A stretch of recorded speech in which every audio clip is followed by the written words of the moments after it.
নিজের কষ্টকে সবাইকে বলা বন্ধ করুন, কারণ মলম সবার ঘরে না থাকলেও লবণ কিন্তু সবার ঘরেই থাকে। জয় শ্রীকৃষ্ণ। রাধে রাধে বন্ধুরা। ভিডিওটি দেখার আগে সবাইকে চ্যানেলটিকে সাবস্ক্রাইব করে রাখার জন্য অনুরোধ রইল, এবং ভিডিওটি দেখার পর ভালো লাগলে অবশ্যই লাইক এবং শেয়ার করতে ভুলে যাবেন না।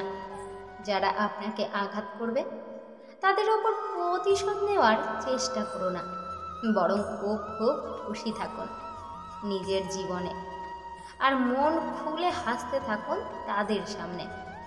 দেখবেন আঘাত করলে যতটা না কষ্ট পেত, আপনাকে খুশি দেখে তার থেকেও 100 গুণ বেশি কষ্ট পাবে তারা। ভগবান শ্রীকৃষ্ণ বলেছেন, যারা ভাগ্যের আশায় বসে থাকে তারা নিজেদের পায়ে নিজের রায় কোপ দেয়। এই ধরনের মানুষের ধ্বংস হতে সময় লাগে না। কখনো খেয়াল করে দেখেছেন, চাঁদ একা হয়েও অন্ধকারকে দূর করে দেয়, কিন্তু তারা অসংখ্য হয়েও কিন্তু অন্ধকারকে দূর করতে পারে না। মনে রাখবেন, শিক্ষা মানুষের সব থেকে বড় বন্ধু। শিক্ষিত মানুষ সর্বদাই সব জায়গায় সম্মান পেয়ে থাকেন। শিক্ষা সৌন্দর্য আর যৌবনকেও হারিয়ে দেয়। ভগবান বলেছেন, ক্রোধের থেকে বড় কোনো শত্রু হয় না, আর রাগের থেকে বড় কোনো আগুন হয় না। সাফল্য আর সম্পদ সেই ব্যক্তির সাথেই দীর্ঘ সময় পর্যন্ত থাকে, যে ব্যক্তি বিচার করে তারপর কাজ করে।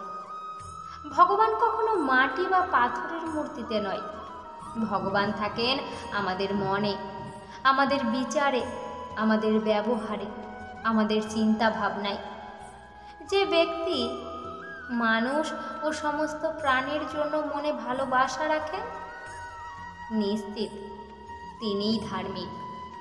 জীবনে এত মানুষের ভিড় বাড়িয়ে কোনো লাভ নেই। একবার নিজে থেকে সবার সাথে কথা বলা বন্ধ করেই দেখুন না, অর্ধেক আপন মানুষ এমনিই কমে যাবে। মন পরিষ্কার রাখুন, হিসাব ইনকামের নয়, বরং কর্মের হবে। জীবনকে সুন্দর করে তুলতে চাইলে আজ থেকেই এই 4টি কাজ বন্ধ করুন। সবাইকে খুশি করা, অন্যের ওপর বেশি আশা রাখা, অতীত নিয়ে বাঁচা, আর দরকারের থেকে বেশি চিন্তা করা। কেউ বদলে গেলে দুঃখী হবেন না, কারণ বদলানো তো আমাদের মানুষের প্রকৃতি। জীবনে যখন কোনো কিছুর নির্ণয় নিতে পারবেন না, তখন সব কিছুই আমার কৃষ্ণের উপর ছেড়ে দিন। ভগবানের কাছে কিছুই চাইবেন না, শুধুই ভক্তি করুন, কারণ উনি জানেন আপনার কী প্রয়োজন। নিজের কষ্টকে নিজের কাছেই রাখুন, কারণ অন্যের কাছে গেলেই সবাই তাকে নিয়ে মজা করবে।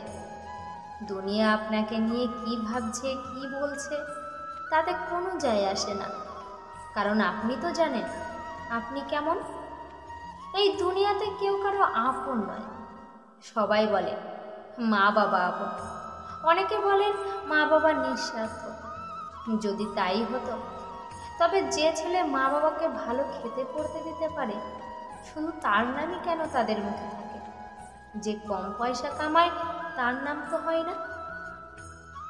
আসলে আপনি বিশ্বাস করেন কিংবা নাই বা করেন, এই দুনিয়াতে আপন বলতে সত্যিই কেউ নেই। আসলে পরমাত্মাই আমাদের একমাত্র আপন। কান্না বন্ধ করুন, নিজের ভাগ্যের সাথে নিজেই লড়ুন, কারণ সাথে থাকা মানুষগুলোও শ্মশানের থেকে আগে যাবে না। কিন্তু ভালো কর্ম মৃত্যুর পরও সাথে থাকে।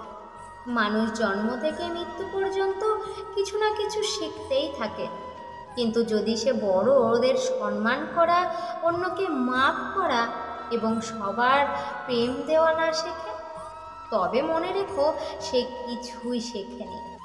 যদি কোনো কিছু করার জন্য স্থির করেন, তবে তা নিজের মধ্যেই গোপন রাখুন। সবার সাথে বলে কোনো লাভ নেই, বরং তা পূরণ করার চেষ্টা করুন।